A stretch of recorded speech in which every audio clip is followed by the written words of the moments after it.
Ngayon, papakita ko sa inyo ang application para ma-monitor ko ang na-harvest ng energy galing sa solar, galing sa araw. Yan. So, yung mga panel ko pala is 6 kilowatts or 6,000 watts.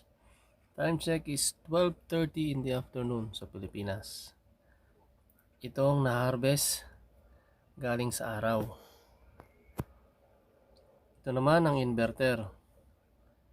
So, ito naman ang load sa bahay, 1.4.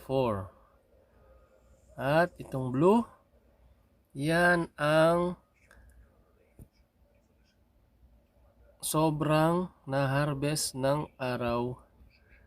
Ayan to. So, 3.4, ililess mo tong 1.4. Bale, yung sobra i-send ng inverter sa direct unit. Or, kung ano man yan sa amin sa Pampanga is Pelco.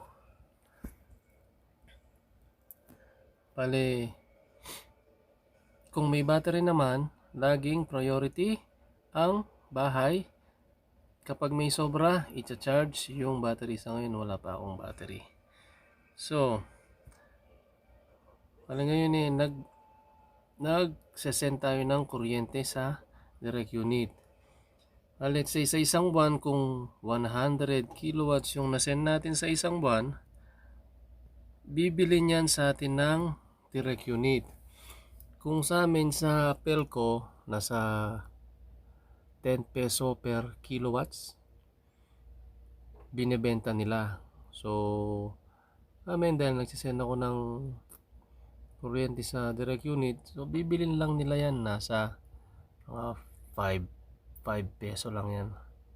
So at least, di ba, malaking tulong yan. So parang yung mga yung sinend naming kuryente sa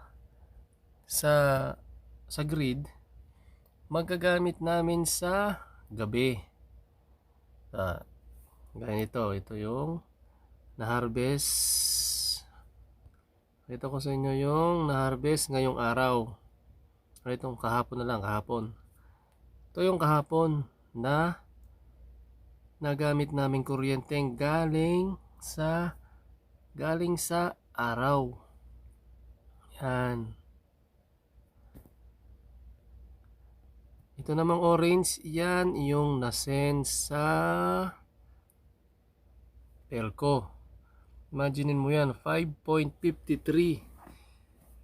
Kung bibilin na lang yan ng direct ng grid o ng Pelco ng let's say 5 peso, nasa 25 yan, 25 pesos.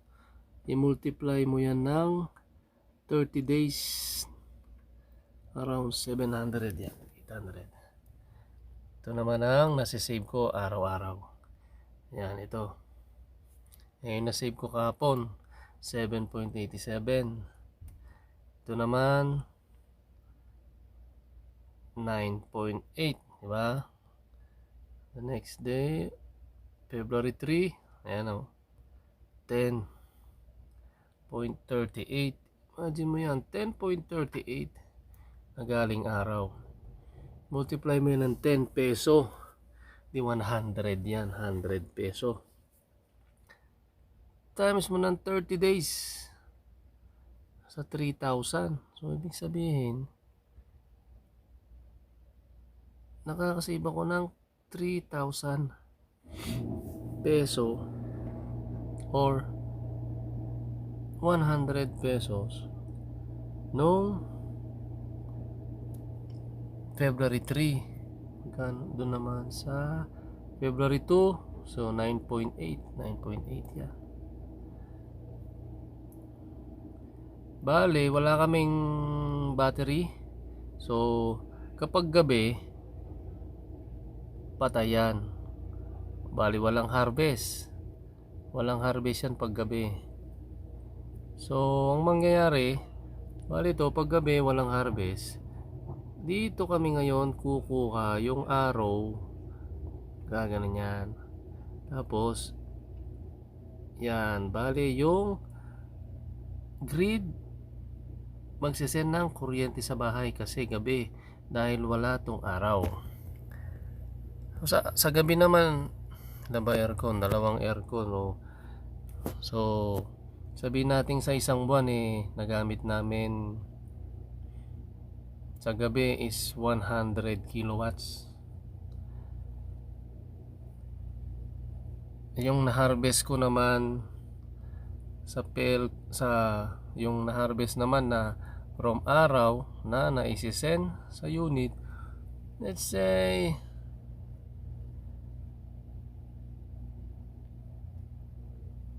150. So, ang gagawin ng direct unit, papel ko 100 ko, yung 150 na i-send mo sa kanila, bibilihin niya ng let's say 5 peso.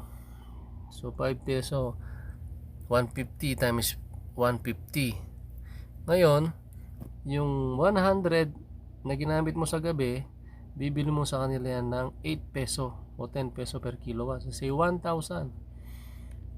Ngayon, ililes nila yan. Ililes nila yung na-harvest mong kuryente sa bill mo.